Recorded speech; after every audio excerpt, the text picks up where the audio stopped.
Hello everyone, sending you positive vibes from Green Life Garden and Home DIY channel. So today we have a couple of projects we want to work on.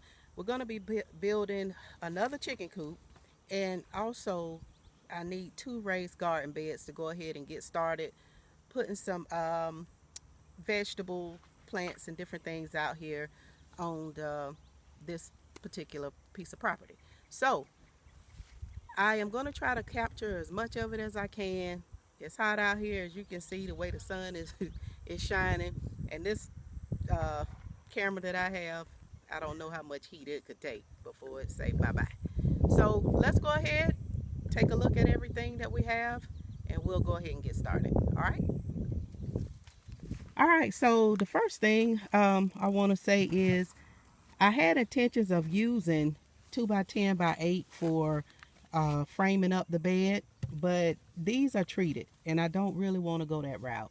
Um, I try to use as much stuff as I have laying around. So we were able to uh, a, go to a piece of property that I have that I remembered. I have some metal that was left over from a job that was done, and I think I'm gonna go with the metal. It's actually metal that you would put on a roof, and I'm gonna use it to frame up the garden bed, and that way I won't have to worry about the garden bed deteriorating so quickly because, hey, it's metal. All right, so that's what it was designed for. So that's what we'll be using. I got my horses set up here and ready to try to go ahead and cut this 2 by 10 because that's what I'm going to use for the corners to actually nail my metal onto. I have some poles here because I'm going to put a little bit of a fence up back there, and that way it could stop some of the animal traffic that may decide to come through when we're not here. And other than that, I am not trying to represent any brand in particular, but just want to show you a couple of things you might want to have on hand. Since we're out here, we do have power out here, but I don't have an extension cord to drop and bring that far. But what I do have is my little generator here. Basically, it's an AC/DC. You could plug in, as you can see, AC cord. The other side I have, and this is for emergencies for us really. I have where I could plug in my phone if it decides to go dead.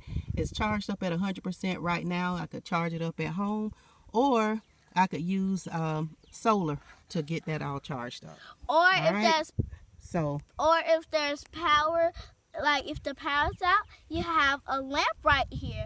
Oh yeah, that's right. We also have a little lamp.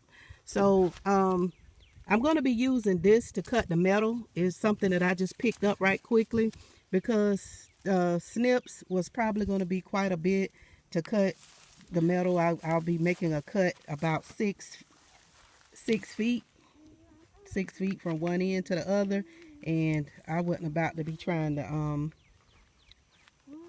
use that type of strength and into trying to cut that metal.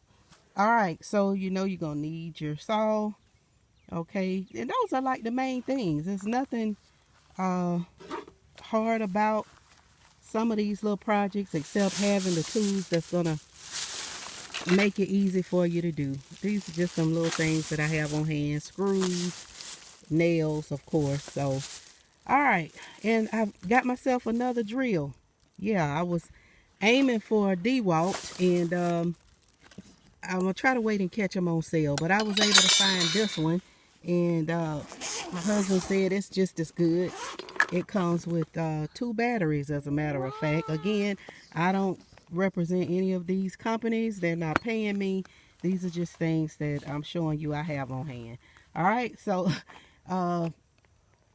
of all things, I forgot to bring a mask, so I had to grab this little thingy, and Yeah, that's mine. yeah, so I'm gonna have to use it for cutting. But anyway, we're gonna go ahead and start cutting our end pieces, and we'll be right back with you.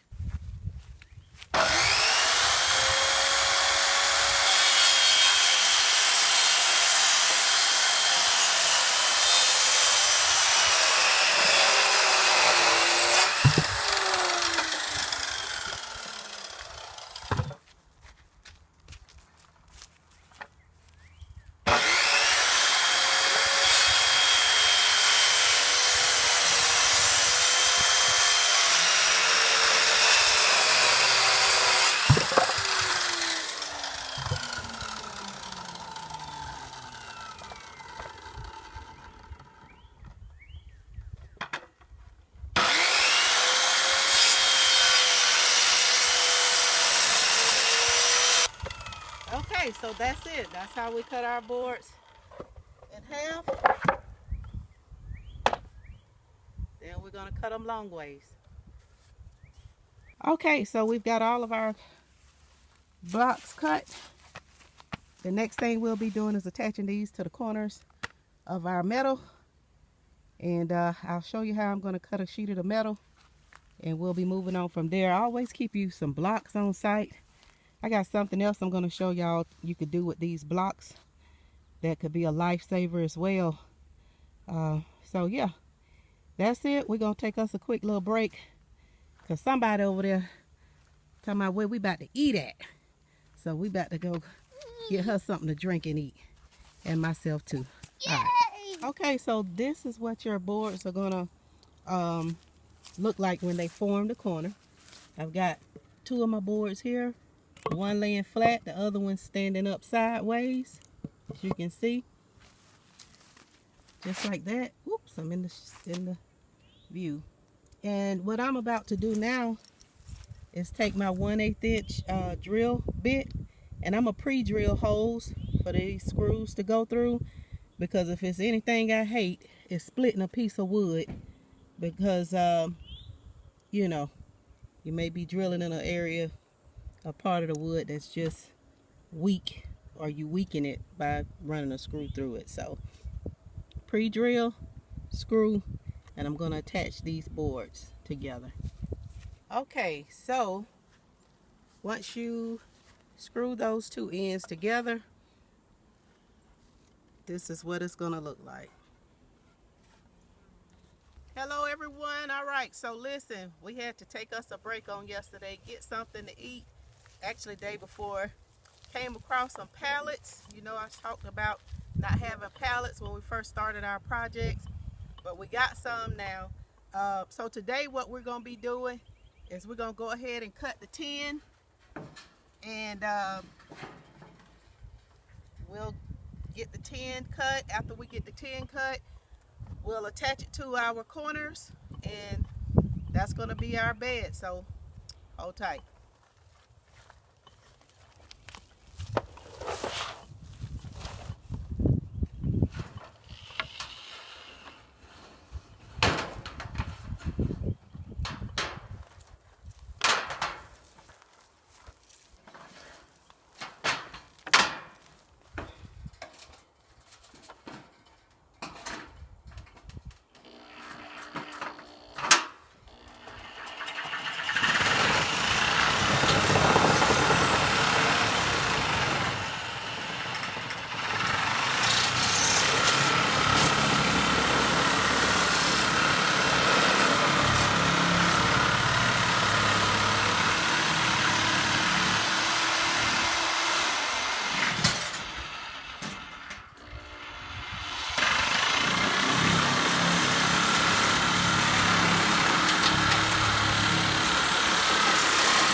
So we got that cut. This is what it looks like. This is what the side of the bed is going to look the height of it is going to be.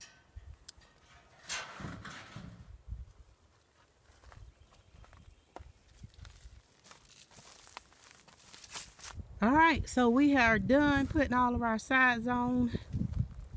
This is what your metal raised garden bed will look like. I'm going to come back with a few finishing touches. The first thing I'm going to do is across here, I'm going to put 2x4s on top, and I got enough space here because I did not allow this metal to come up high enough that it would block me from laying another piece of wood across the top. So make sure that your boards are flush, and you'll be able to come back with a 2x4, whatever you want to put, 4x4, that would keep you from getting your hands cut on the metal.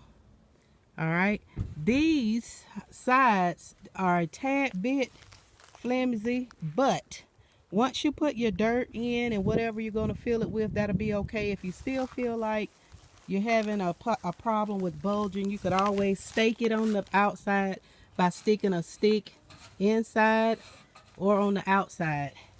And when I say stick, I'm talking about the oh my goodness, I can't even call the name of them right now, but they're metal. All right, so there you have it, our metal raised garden bed. We will come back also and show y'all what we're going to be filling it in with, because it's going to be more of a hugelkultur raised garden, and that's going to cut down on my cost for soil. All right, so Wisdom, you want to tell them bye? Yes, thanks for watching. Make sure you give us a huge thumbs up. Click that subscribe button so you can be notified in all our videos. Thanks for watching. Bye.